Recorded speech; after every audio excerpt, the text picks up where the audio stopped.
ನನಗೂ ಸಂತೋಷ ಆಗಿದೆ. ಒಂದು ಕಾರಣ ಏನು ಅಂತಂದರೆ, ವೈಯಕ್ತಿಕ ನೆಲೆಯಲ್ಲಿ ಅದು ನನಗೆ ಸಂದಿರೋದಾಗಿದ್ದರೂ ಕೂಡ ಸಮಷ್ಟಿಗೆ ಸಂದಿರೋದದು.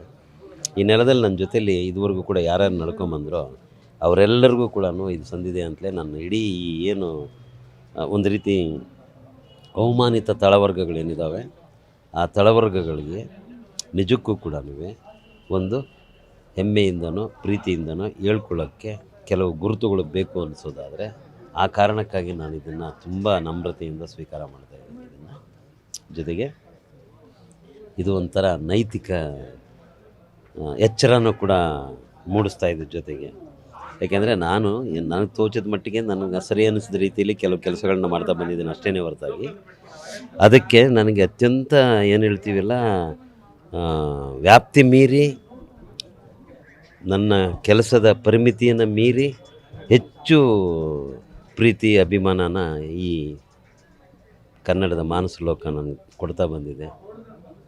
ಹಲವು ಪ್ರಶಸ್ತಿಗಳನ್ನು ನೀಡಿ ಗೌರವಿಸಿದ್ದಾರೆ. ಇದಂತೂ ಕೂಡ ನನಗೆ ರಾಯಣ್ಣ ಪ್ರಶಸ್ತಿ ಭಾಳ ದೊಡ್ಡ ಜವಾಬ್ದಾರಿಯೊಂದನ್ನು ಹೆಗಲ ಮೇಲೆ ಹೊರಿಸ್ತು ಅನ್ನುವಷ್ಟು ನೈತಿಕವಾದಂಥ ಒಂದು ಹಿಂಜರಿಕೆಯಿಂದ ನಾನು ಇದನ್ನು ಹೃತ್ಪೂರ್ವಕವಾಗಿ ಸ್ವೀಕಾರ ಮಾಡ್ತೀನಿ.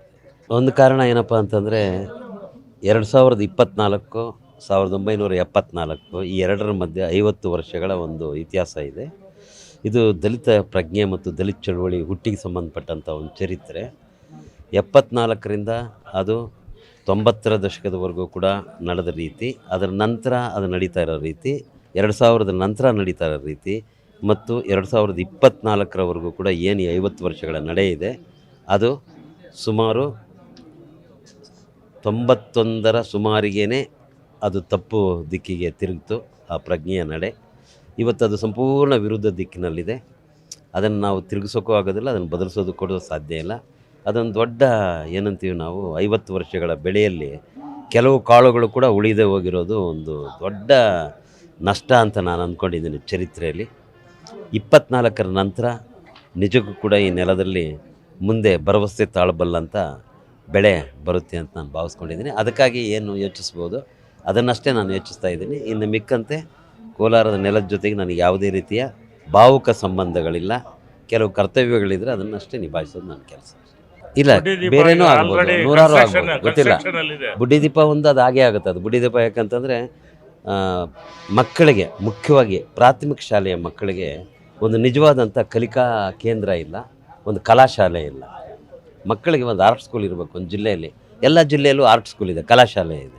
ಕೋಲಾರ ಜಿಲ್ಲೆಯಲ್ಲಿ ಎಲ್ಲರೂ ಕೇಳಿದರೆ ಆರ್ಟ್ ಸ್ಕೂಲು, ಇಂಜಿನಿಯರಿಂಗ್ ಕಾಲೇಜ್ ಅಂತಾರೆ, ಲಾ ಕಾಲೇಜ್ ಅಂತಾರೆ, ಬೇರೆ ಬೇರೆ ಕಾಲೇಜ್ ಅಂತಾರೆ, ಒಂದು ಕಲಾಶಾಲೆ. ಸೊ ಎಲ್ಲಿ ತನಕ ಒಂದು ನೆಲದಲ್ಲಿ ಕಲಾಶಾಲೆ ಇರೋಲ್ವೋ ಅಲ್ಲಿವರೆಗೂ ಅದಕ್ಕೊಂದು ಶೋಭೆ ಇರಲ್ಲ. ಆ ಕಾರಣಕ್ಕಾಗಿ ಬುಡ್ಡಿದೀಪ ಅಂತೂ ಒಂದು ಕಲಾಶಾಲೆ ಆಗುತ್ತೆ. ಅದರ ಜೊತೆಗೆ ಇನ್ನೂ ಹಲವು ಜೀವ ಆದಿಮಗಳು ಕೂಡ ಆಗ್ತವೆ. ನನ್ನ ಕೆಲಸ ಅಲ್ಲ ಅದು. ಸರ್ಕಾರ ಗಮನಿಸಿದರೆ ಗಮನಿಸ್ಬೋದು, ಗಮನಿಸ್ಬೇಕಂತೇನು ಕಡ್ಡಾಯ ಇಲ್ಲ. ಆದರೆ ಸಮುದಾಯ ಮತ್ತು ಜನ ಗಮನಿಸಬೇಕು. ಅವ್ರು ಗಮನಿಸಿದರೆ ಸಾಕು ಅಂತ ಅಂದ್ಕೊಂಡಿದ್ದೀನಿ. ಸರ್ಕಾರದ ಏನು ಕೃಪಾಶೀರ್ವಾದಗಳೇನೂ ಬೇಕಾಗೋದಿಲ್ಲ. ಜನರೇನೇ ಮುಂದೆ ನಿಂತರೆ ಅದೇ ಎಲ್ಲನೂ ಆಗುತ್ತೆ ಅಂತ ಅಂದ್ಕೊಂಡಿದ್ದೀನಿ. ಆದಷ್ಟು ನಮ್ಮ ನಡೆ ಎಲ್ಲ ಕೂಡ ಜನರಿಂದನೇ ಆಗಿರೋದು. ಆದಿಮ ಆಗಿರ್ಬೋದು, ಯಾವುದೇ ನಡೆ ಆಗಿರ್ಬೋದು. ಸರ್ಕಾರ ಆ ನಂತರ ಬಂದು ಸೇರ್ಬೋದು ಅಷ್ಟೇ ಹೊರತಾಗಿ ಸರ್ಕಾರಕ್ಕೋಸ್ಕರನೇ ಆ ನಡೆಯನ್ನು ಆರಂಭ ಮಾಡಿದ್ದಲ್ಲ. ಇವತ್ತು ಅಷ್ಟೇ ಜನರಿಂದ ಆರಂಭ ಆಗುತ್ತೆ, ಮುಖ್ಯವಾಗಿ ಮಕ್ಕಳಿಂದ ಆರಂಭ ಆಗುತ್ತೆ.